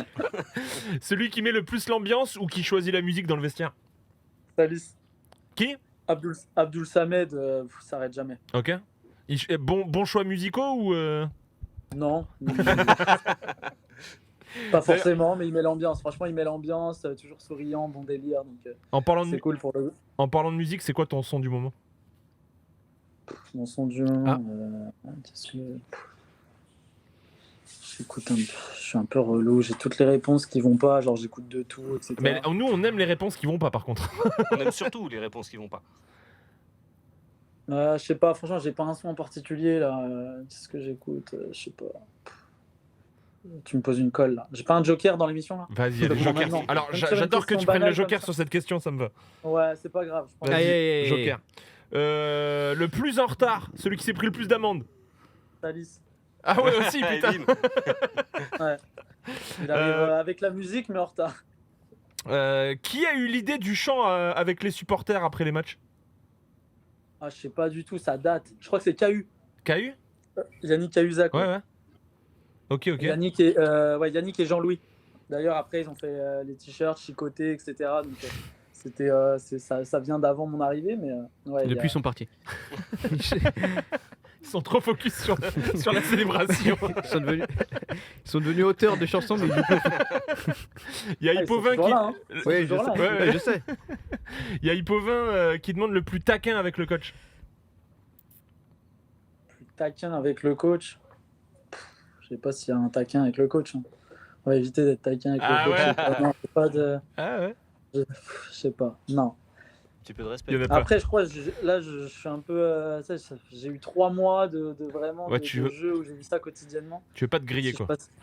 je passais un peu moins de temps en soins, j'aurais peut-être plus d'exemples. Qu'est-ce que je... Ah oui, et concernant le chant avec les supporters après les matchs, s'il y en a un qui t'a marqué l'esprit, ça serait après quel match, par exemple? Moi, j'ai pas un chant en particulier, mais le soir de la prolongation de Seco, toute la soirée était folle. Bah, justement, on voulait te poser la question. Tu te trouvais pas que c'était un peu too much cette célébration comme ça, en grande pompe au milieu du rond central, etc. Ou c'est à la Non, hauteur c'était- du talent du joueur? Non, c'était incroyable. Ouais. C'était incroyable. Il fait un job monstre ici. La prolongation était aussi importante pour tout, pour le club, pour les supporters. Je pense que quand tu es au stade, tu dis pas que c'est too much. Non, bien sûr. C'était vraiment ouf. Ouais. Donc ouais, c'est vrai que je pense qu'on n'a pas l'habitude de voir ça, mais c'est plus la com qu'il faut féliciter, d'apporter de la nouveauté et créer des choses comme ça. Je pense que c'est top. Après, ouais, c'est particulier en courte saison, etc. Mais la prolongation de Seko, tout le monde l'attendait. Donc ouais, c'était particulier, mais c'était ouf. La soirée était folle. Ok.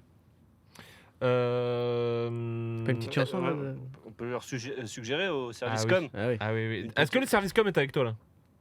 Ouais. On parle aussi aux supporters lensois. Bah oui, non mais en fait on s'étonnait qu'il n'y ait pas une chanson pour Seko Fofana, tu vois, un peu comme Sefiu, ils chantaient Sefiu. Bah là tu fais pareil avec Seko. Faut vraiment. Non, Jimmy, écoute, parce que là ils sont en mode les journalistes. Jimmy, tu vas aller voir Seko Fofana. Faut lui parler comme ça. Tu vas lui chanter la chanson.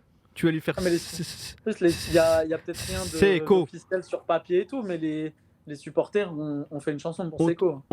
Ouais, mais ils vont chanter celle-ci. Comme ça, moi, ce sera celle du chat. En fait, on devrait. Non, mais on parle pas aux bonnes personnes. Nous, il faudrait le dire au chat en direct avec tous les supporters lensois qui sont avec nous. Lancez cette chanson, si vous Bien plaît. sûr, mais Jimmy. En fait, voilà.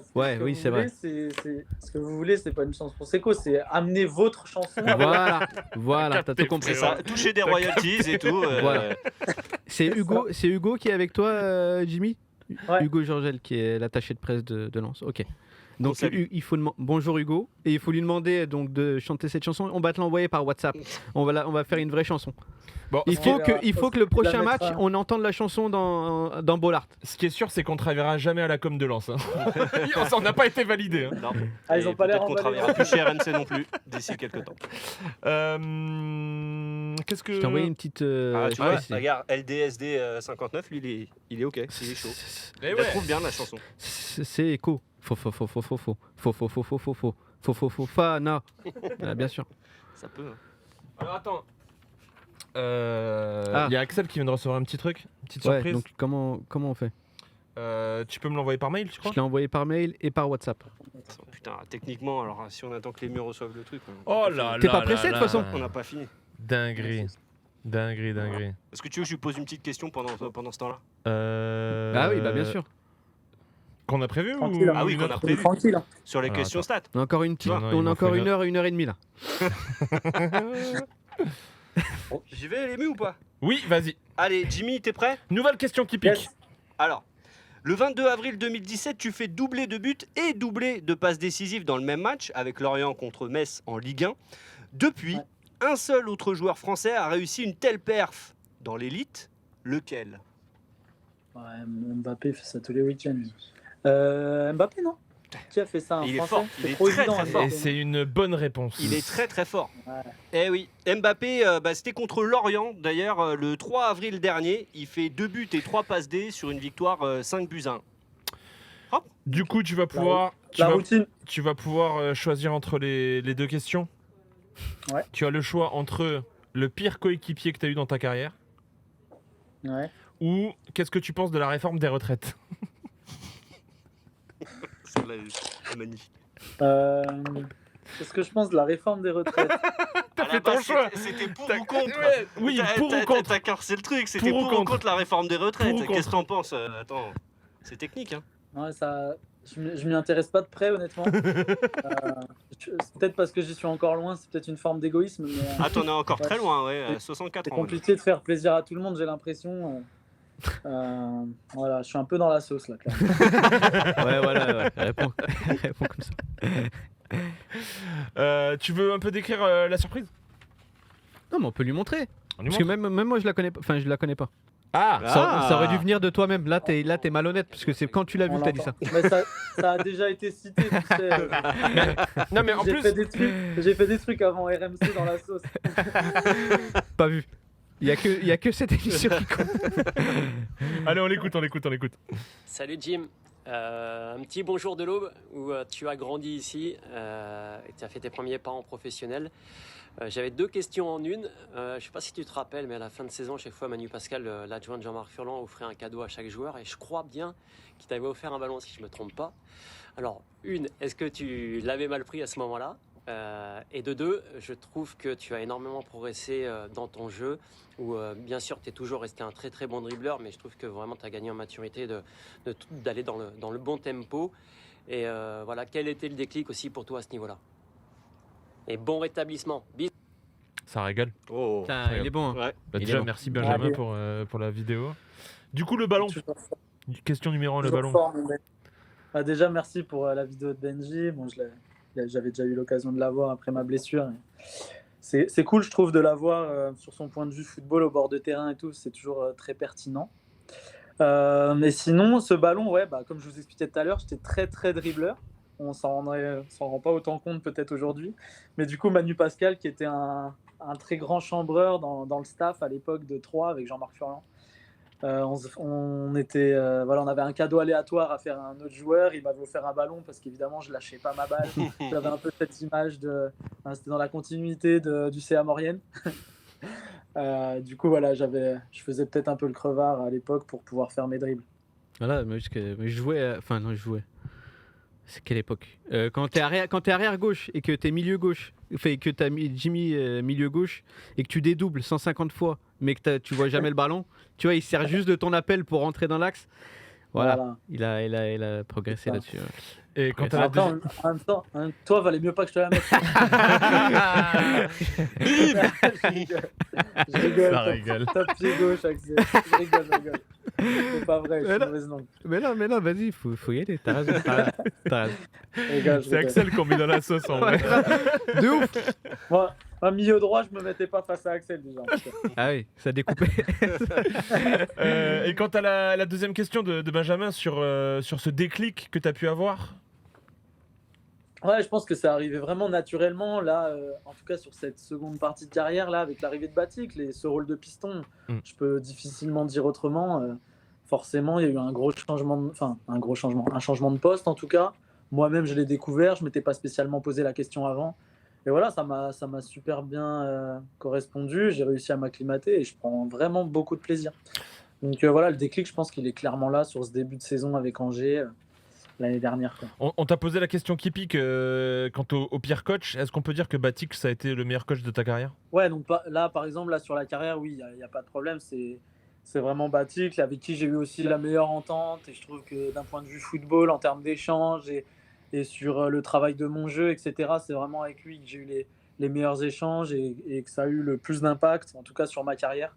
Après, je trouve que, par exemple, Jean-Marc Furlan, dans les codes offensifs, la culture foot et tout, et pourtant c'était au début, c'était pas forcément une période où je jouais, où j'étais très mature et je pouvais même m'en plaindre un peu à l'époque, mais aujourd'hui avec le recul je pense que c'est quand même l'un des meilleurs coachs tactiquement et techniquement avec qui j'ai évolué. Je vais envoyer un message aussi à Jean-Marc Furlan comme à Benjamin Nivet, mais je crois qu'il a pas WhatsApp.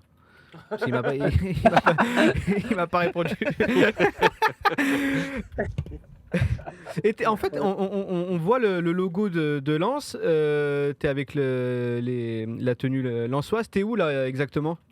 Là, je suis dans les locaux, donc je suis à l'étage au centre d'entraînement et je suis à l'étage dans les locaux. D'accord. T'es pas dans une salle de soins ou quoi ou, Non. Les joueurs sont partis là ? T'es Ils étaient à l'entraînement, ils ont dû rentrer là déjà, vu le temps de ce Twitch. Non, je rigole. Ah ouais.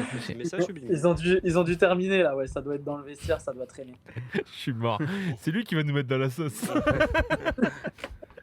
J'ai lancé le sondage pour la prochaine question qui pique, vous pouvez répondre dès à présent. Petite question dans le chat de la part de... je l'ai perdu. C'est où de Keradoc. Comment est-ce que tu as vécu l'ambiance de Bollaert ? Est-ce que tu l'as vécu comme une pression ou surmotivation ? Non, c'est surmotivation. Après, je suis pas du style à me mettre trop de pression. Après, forcément, parfois, il y a des matchs qui en donnent.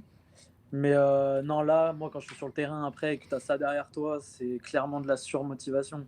Et puis là, quand ça se passe bien, comme ça a été le cas sur ce début de saison, ça a été que ça, quoi, sur tous les matchs.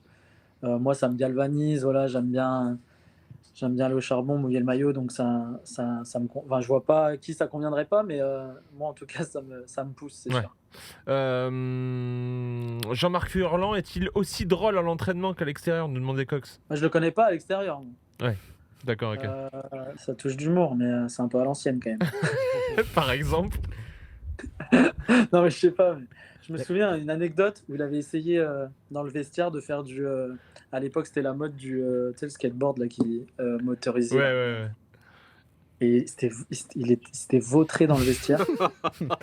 Et il y avait une vidéo de ouf, mais elle sortira jamais. Envoie. Je suis mort. Est-ce que t'es plus Dylan Rocher ou Diego Rizzi? Ah putain. Alors on précise que c'est de la pétanque, on parle des deux meilleurs joueurs au monde, on peut dire. Ouais, clairement. Non, Dylan Rocher, monstrueux. T'es réponse sérieuse. Moi j'ai posé la question. Pas qui c'est, tu Non, mais rigoles. parce qu'en fait je t'explique. Axel il me dit ouais il est très pétanque et moi je lui dis mais grave moi aussi je suis très pétanque. Genre je mate la pétanque à la télé et je kiffe ça, tu vois, je loupe aucun épisode. Moi je suis calé de fou, j'en parle avec mon père. Moi je rentre de l'entraînement, je parle de ça pendant 2 heures avec mon père parce qu'elle est master sur l'équipe 21. Ouais, bah la même, j'ai rien loupé. Donc ouais, Diego Rizzi est incroyable. Je crois qu'en ce moment, la Croix Rocher, ça commence à baisser un peu d'un ton. Là. Mais Rocher, c'est exceptionnel. Pourquoi tu rigoles ? Ce qu'il a fait aussi jeune. Il a genre, compte pas sur moi pour des relances. Il a genre 26, 27 ans. Il est déjà 12 ou 13 fois champion du monde. Enfin, je sais pas. Ouais, carrément. Donc voilà. Il y a des problèmes au bras aussi apparemment. À force de toujours répéter le geste avec le poids. Non, je te jure, il y a des problèmes au bras. C'est leg. Non mais faites un Twitch pétanque, les deux, Jimmy et les muettes, faites un Twitch pétanque et on va. Tu joues beaucoup. Tu sais que j'aurais eu le choix, mais je me suis dit que je gagnerais mieux ma vie dans le foot. Mais c'est mais je vois pas pourquoi tu penses ça. Non mais c'est ce que j'ai dit tout à l'heure à l'ému. Et toi, t'aurais pu vraiment jouer à la pétanque, pas être pro. J'ai fait championnat de France en minime, j'avais genre 7 ans. Ouais, je faisais que des piles, mais j'ai arrêté après. Tu continues à jouer ?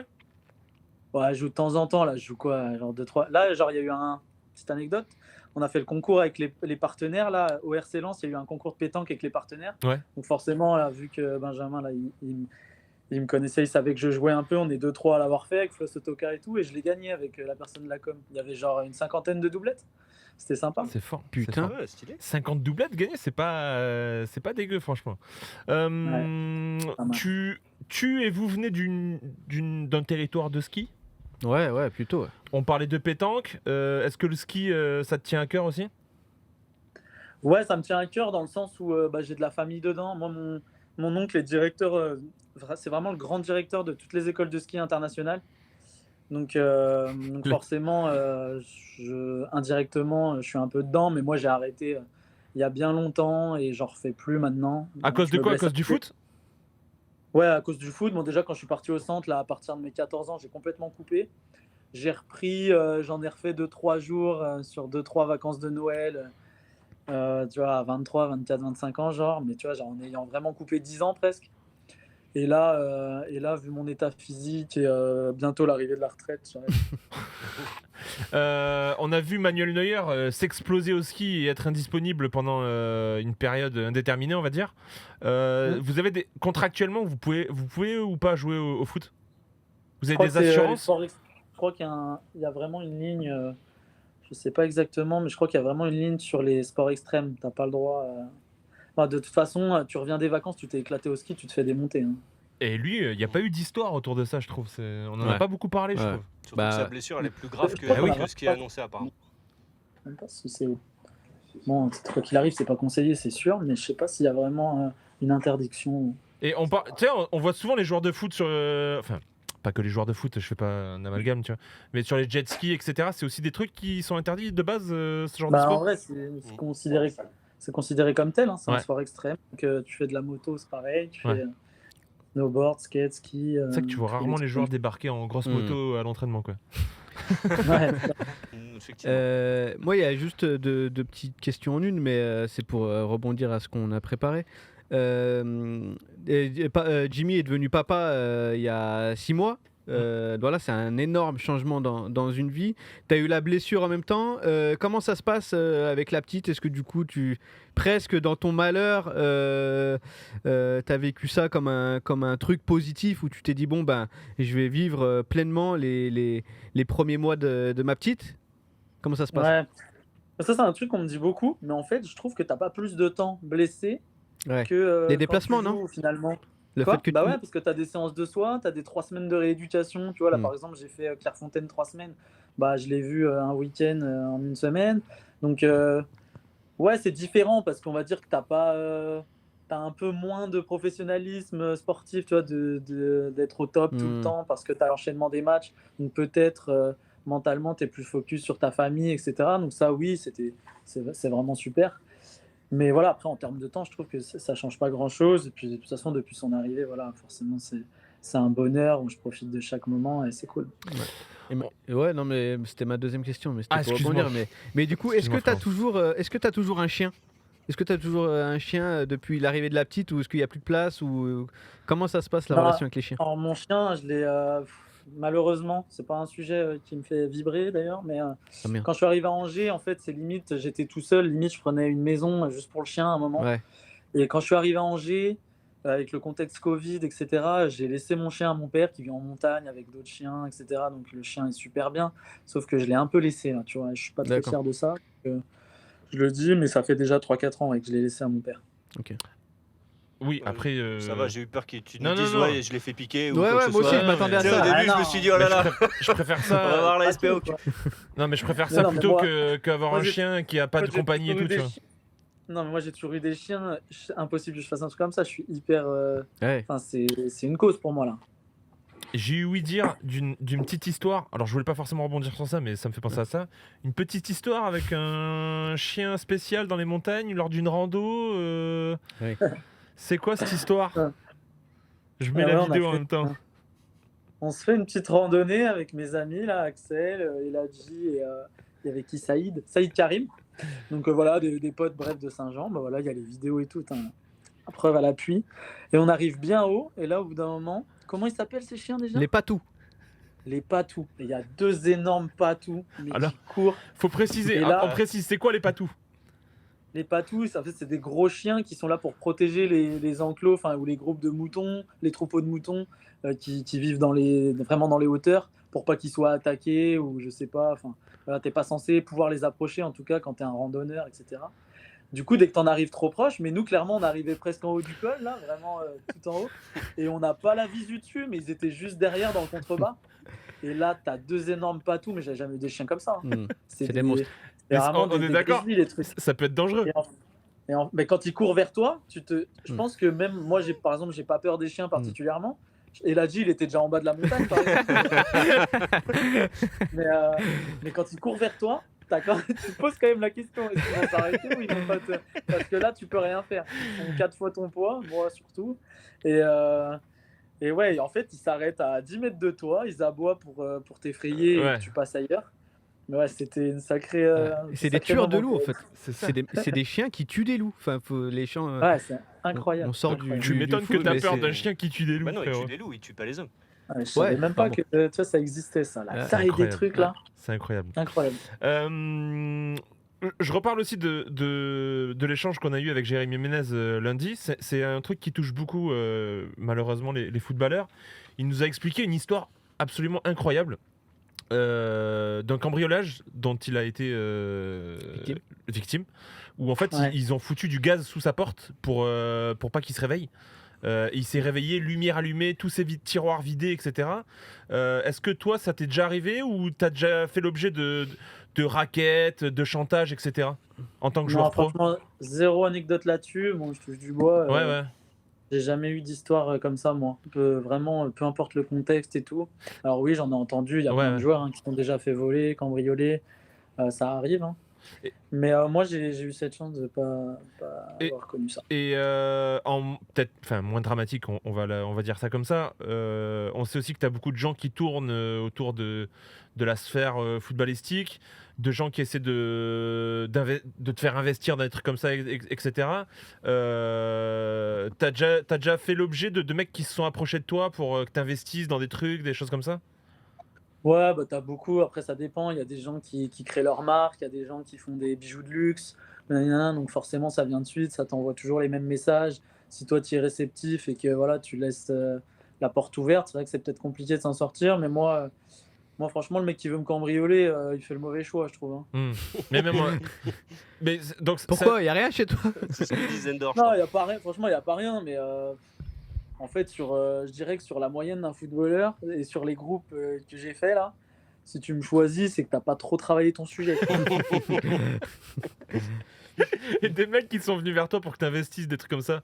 Parce que t'as l'air serein et dans le sens, t'es entouré, t'as un entourage qui dès le début t'a dit de faire gaffe, etc. Ou t'as en fait, je suis pas hyper focus là-dessus dans le sens où voilà, moi je fais mes investissements immobiliers, je gère mon argent simplement, je cherche pas non plus. Enfin, je sais pas si c'est une phrase qui se dit, mais je suis pas dans la recherche d'abondance, de je ne sais quoi. Je vis simplement, mon argent il est géré simplement, je suis pas hyper entouré dans tous les sens. Et voilà, il y a d'autres choses qui m'intéressent plus. Pas de compte offshore alors, c'est aux îles Comment Caïmans, pas de compte aux îles Caïmans. Il y a eu le comment? Comment? Pas pour l'instant. Il y a le petit bégaiement. Le petit comment? La somme d'argent que t'as le mieux dépensé depuis que t'es joueur. T'as vu, on est gentil, on dit pas le pire achat que t'as fait. Ah oui, voilà, c'est ce que j'allais demander. Qu'est-ce que j'ai fait comme folie? Non, moi, non, justement, non, peut-être pas, tu vois, genre. Non, moi, sur des vacances. Ouais. Moi, franchement, sur le quotidien, je suis pas quelqu'un de dépensier. Ouais. Je suis pas quelqu'un de. Même sur les vêtements, je suis pas trop là-dedans, la mode de ouf ou des trucs comme ça, même si tu peux te le permettre ou quoi, c'est pas mon truc. Par contre, l'été, si je pars en vacances, genre à 19 ans, je suis parti aux Maldives, moi. Ouais. Voilà, donc ça par exemple, c'est pas. Je vois pas trop l'intérêt avec le recul. Ouais, mais il fallait cool, le faire. Je l'ai fait parce que, vas-y, il y avait cette image, je pouvais, et j'ai kiffé. Mais après, sur le quotidien, etc., je suis pas quelqu'un de dépensier, je pense. Ouais. Tu sais, genre l'achat où tu t'es dit, pour le coup, c'est cool d'être footballeur et de pouvoir. De me permettre de faire ça, tu vois ce que je veux dire. Non, mais ce qui est cool, oui, c'est le quotidien, c'est de pas avoir forcément à regarder alors que des gens quand tu fais les courses sont là à calculer, à regarder les fins de mois, etc. Ça, c'est quelque chose grâce au foot que je connais pas, donc c'est cool. De fou. T'es plus Messi ou CR7? Messi. Tu veux développer un peu ou... Ça n'a pas toujours été le cas, parce que je vois Axel rigoler, et ça n'a pas toujours été le cas, je dois le reconnaître. Mais je suis quelqu'un qui essaie toujours d'être très objectif et voilà, après les années passent, etc. Et moi, quand j'ai découvert le foot, déjà, c'était plus Ronaldinho de base. Okay. Où vraiment, j'ai commencé à regarder le Barça, vraiment kiffé. C'était vraiment Ronaldinho. Après, Ronaldo, forcément, année 2007-2008, Manchester, c'était ouf. Mais après, Messi, c'est incontestable. On reverra jamais ça. Et voilà, il a fini le jeu là récemment. Et voilà. C'est vrai, il a fini le jeu de fou. Et t'as jamais joué contre lui? C'est ce que je regardais du coup. Depuis qu'il est arrivé au PSG, il n'était pas là quand il a joué contre. L'année dernière, match retour, je suis pas là. La match aller. En coupe aussi. Je suis pas là. Match aller, je suis pas là. Ouais. En coupe. Il y a eu un PSG Angers où t'étais là. Il n'était pas là non plus. Je n'étais pas là, ouais, c'est vrai. Et du coup, est-ce que tu t'as coché ou pas si un jour tu devais jouer contre lui ou qu'est-ce que ça te ferait? Franchement, c'est particulier, tu vois. C'est particulier parce que t'as un mec que t'as. En fait, on a tous kiffé, je pense. On a tous kiffé pendant des années, on kiffe encore là. Mais par contre, quand t'es adversaire, c'est comme Neymar. Moi, j'ai kiffé Neymar. Attends. T'es sûr que tu kiffes Neymar? Non, j'ai kiffé Neymar. Mais... Il y a des conjugaisons dans les phrases. Non, parce qu'on a retrouvé ça. Ah ouais, bah tu vois. je mettais des trucs aussi, genre sur Messi, genre je sais pas, un mec Attends, on remet la date. La date, c'est quoi? Du coup, ça remet rien en question à ma phrase. Sur ma vie, Neymar, je l'aime, c'est trop. 2013. 2013, t'étais où à ce moment-là? Mais est-ce que tu te rends compte, 2013, j'étais même pas pro. C'est génial. Mais non, mais Mais ouais. tu sais qu'en plus, j'ai cherché, mais j'ai pas trouvé. Il y avait eu un PSG Lorient où je sais qu'il l'avait fait à Corentin Jean, tu sais, le dribble. Et on en avait parlé, je crois. Ouais. Mais il te l'avait fait Ah aussi, ouais. toi, le sombrero Ouais, j'ai pris, mais moi en fait, je rajoute un petit truc Vas-y. parce que c'est vrai qu'il me l'a calé. C'est vrai qu'il me l'a calé. Pas la même que Corentin, mais moi, genre ballon au sol. Encore pire. Soleil vers l'arrière, tu vois. Et Verratti me fait un putain d'écran. Ah ouais, En ouais, fait, ce d'accord. qui fait que je peux pas revenir. Et en théorie, il y a faute. Mais vas-y. Mais tu connais, tu perds à FIFA et tu dis ouais mais j'ai mon joystick il marche pas trop bien et tout.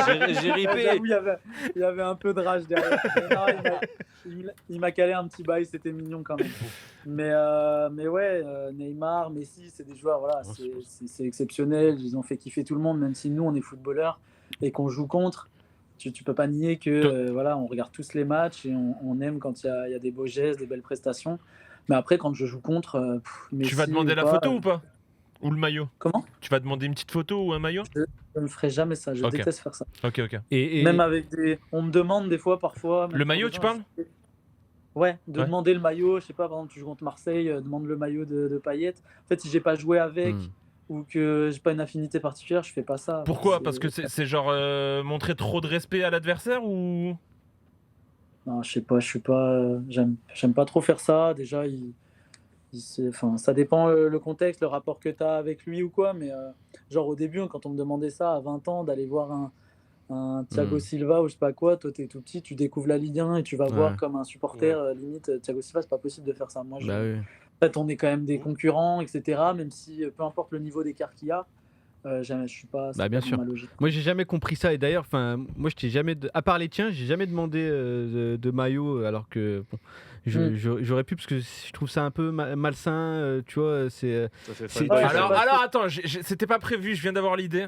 Jimmy, Ouais. est-ce que tu peux me donner un de tes maillots qu'on fait gagner au chat ce soir? Ouais, allez, c'est parti. Allez, let's go, ça régale. Désolé, c'était pas prévu. Espèce d'enfoiré. Merci les parents, ouais. Mon truc d'après, c'était tu m'as donné ton maillot d'Angers, tu m'as donné ton maillot de Lorient, j'attends le maillot de Lens et regarde, tu vas le faire gagner à. Bah oui, mais Ah, c'est là, pas pour ça nous moi, fait c'est pas plaisir. pour moi, c'est pour le chat. Désolé, c'était pas Bah, tu prévu, peux je te prends envoyer un peu deux, au pied envoie levé. deux. J'ai un bolard, tu l'as mon maillot, Axel. D'accord. Ça régale. Petite dernière question qui pique et après on va te laisser. Désolé, c'était un peu plus long que prévu, mais franchement, on était yimb avec toi. C'était très bonne T'es ambiance. trop bavard, l'ému. Pas de problème. Désolé. Soyez gentil sur la dernière question du coup. Alors, déjà, Loïc va te poser la question, tu connais. Et si tu réponds bien, tu auras le droit de choisir. Alors, Jimmy, t'as dit que la cause animale te comptait beaucoup pour toi. Alors, parmi ces races de Ça cabots, va finir sur mon nom. Ça. C'est déjà dit. parmi ces races de cabots, laquelle n'est pas le surnom d'un club ou d'un joueur de football? Petit A, le pitbull. Petit B, le caniche. Ou petit C, le dog. Donc ça doit exister. Caniche, je dirais. Bien joué. Et c'est une bonne réponse. Bravo. Bah oui, les dogs, ça existe, c'est les ennemis jurés, hein, je pense, enfin, si mes souvenirs sont bons. Et Pitbull, c'était le surnom d'un joueur de foot, je sais pas si tu te souviens, un ancien du FC Porto, un Brésilien, qui s'appelait Claudio Mejolaro, qui a joué à Porto au début des années 2000, et son surnom, c'était Claudio Pitbull. Donc voilà. D'accord. Et Edgar Davids aussi, non? Surnommé le Pitbull. Gattuso, non? Si je dis pas de conneries. Ouais, Edgar Davids aussi. Peut-être. Je viens d'y penser. Mais... Pardon. Non, bah Vas-y. vas-y. Non, pardon, je ralentis. Du coup, Attends, je peux finir juste avec un truc vite fait. À fond, Comme toi, vas-y. t'as parlé super Vas-y, vite. frérot. C'était censé être une question. et mais- je voulais le faire. Mais voilà, Vas-y. mais comme on parlait stats avec Jimmy tout à l'heure, je voulais quand même te dire, c'est pour ta gouverne, que depuis la saison dernière en Ligue 1, tu figures dans le top 15 des dribbles tentés et des tacles tentés. Voilà. Donc Non, les mais- dribbles tentés, t'es 14e. On me parle mode de réussi. C'est vraiment- clair. Égalité. C'est pareil, C'est le pire c'est la truc, même chose. frérot. Non, j'aurais pu dire réussi, tacle. Là, j'ai pris dribble tenté, tacle tenté, mais ça marche aussi avec les C'est- dribbles réussis et tacles réussis. Ah, Et mais ça va. en tacle tenté, t'es même 3e derrière Léo Leroy et Benjamin André, 3e de Ligue 1 depuis le début de la saison passée. C'est Donc comme voilà, dire quand à quelqu'un, Le roi. il est super gentil. Non, le pire. je vois pas le rapport du tout. C'est le pire truc. Tacle réussi, c'est quand même mieux que tenter là. Ouais, mais tu disais que tu ressortais Mais oui, pas moi, dans les j'ai stats, peu donc tu vois, j'ai- factuellement, j'ai c'est. peu d'envergure. j'ai peu d'envergure, donc du coup, ouais, des fois, il faut aller chercher au sol, parce que sinon, c'est compliqué. Tu remarqueras, Marco Verratti est tout le temps par terre aussi. Bah ouais, et je disais que tu kiffais le basket aussi. Qui? Toi? Ouais, moi, j'ai grandi un peu avec les frères Scott. Tu sais, je kiffais trop. Du coup, je me suis pris pour Lucas Scott pendant 3-4 ans. Et ton pote, Corentin Jean, qui est parti à Miami, tu es toujours en relation avec lui? Il dit quoi des States, machin? On s'est retrouvés ensemble à Clairefontaine, là. Il se repréparait avant de repartir sur Miami, parce que là, la saison recommence en février, je crois, pour Miami. J'étais à son mariage cet été, il s'est marié cet été. Donc ouais, on est toujours en contact, hein, forcément. Et il te dit quoi de la MLS, du foot là-bas aux Lui, États-Unis? en fait, il y a son contexte particulier aussi, parce qu'il a eu des douleurs au genou, il est arrivé, il n'a pas eu l'occasion de trop jouer, il a quasiment refait une rééducation avant de reprendre. Donc son contexte était particulier. Pareil, il ne parle pas anglais fluide, donc il y avait la barrière de la langue. Voilà, plein de choses qui font que c'est compliqué. Il n'avait encore pas sa maison. Mais là, ça commençait à tout se mettre en place. Là, il récupérait sa maison. Il compte faire beaucoup plus sur le terrain l'année à venir. Et je pense que l'acclimatation, elle passe quand même par là, encore plus quand tu as la barrière de la langue, quoi. Bien sûr. Du coup, dernière question qui pique. Tu as le choix entre le DM le plus dingue que tu aies reçu d'un supporter ou d'un fan. Ou d'une, oui, bien sûr, pour oublier personne. Ou le pire match de ta carrière. Ouais, il y en a plein des pires matchs. Non, j'ai reçu un DM sympa là, il n'y a pas longtemps. Sympa, genre marrant. Comment? Sympa, genre marrant, incroyable. Ouais, je sais pas, moi c'est sympa, je trouve. Ok. Tu lis des fois, et en fait, ce qui est marrant, c'est le sérieux du message, comme si vraiment c'était vraiment faisable. Enfin, c'est faisable, mais genre c'est tellement fou, je trouve. Et il m'écrit, il me dit ouais Jimmy, salut, je suis trop fan de toi, etc. Juste, j'ai eu un petit accident hier, est-ce que tu veux pas m'acheter une voiture, s'il te plaît? Et ça, je trouve ça énorme. Ce genre de Le kilo, en vrai. Ouais, je trouve ça incroyable. En vrai. Tu lui as répondu oui. Oui, j'arrive. Je réponds pas, parce que sinon, après, je crois que... Après, ça se met direct dans tes vrais messages et tout. Et t'es cuit. C'est compliqué. C'est incroyable. Donc, voilà, maintenant, ça c'est sympa. Vous savez que Jimmy lit vos DM. Voilà, il les lit. Voilà, mais il n'achète pas de voiture pour je check un peu. Aux gens. Il y a tellement de... on aimerait, enfin je pense tout le monde, hein, c'est pas moi, mais on aimerait faire des vidéos pour les anniversaires de tout le monde, etc., de répondre à tout le monde, mais forcément c'est... Au début, quand t'es pro, à l'époque de Facebook, je faisais ça, là, je prenais la soirée pour répondre à tout le monde. C'était trop marrant, c'était trop sympa, tu es là, tu commences à te dire, putain, mais les gens t'aiment, tu vois, et après tu comprends que c'est plus possible de répondre à tout le monde. Il y a un truc que j'ai pas regardé, on aurait dû, c'est les... Je me souviens que t'avais un Skyblog. T'avais pas un Skyblog à l'époque? C'est ça que j'aurais dû regarder, j'ai oublié. Attendez, parce que Skyblog c'est encore ouvert, hein. On peut retrouver ça. Hein. Il est ouvert le tien, comment il s'appelle? Moi je vous le dis tout de suite, il n'y a pas de souci. Hein. J'ai failli vous en parler quand on parlait de Ronaldo et Messi tout à l'heure, parce que la période où Cristiano était en pleine bourre et tout, que je kiffais bien, limite je m'inventais une vie de portugais, mais là on parle, j'avais 10-11 ans. Okay. Redonne-moi le nom de ton Skyblog. Et mon Skyblog c'était Portos Foot 73. Ah ouais.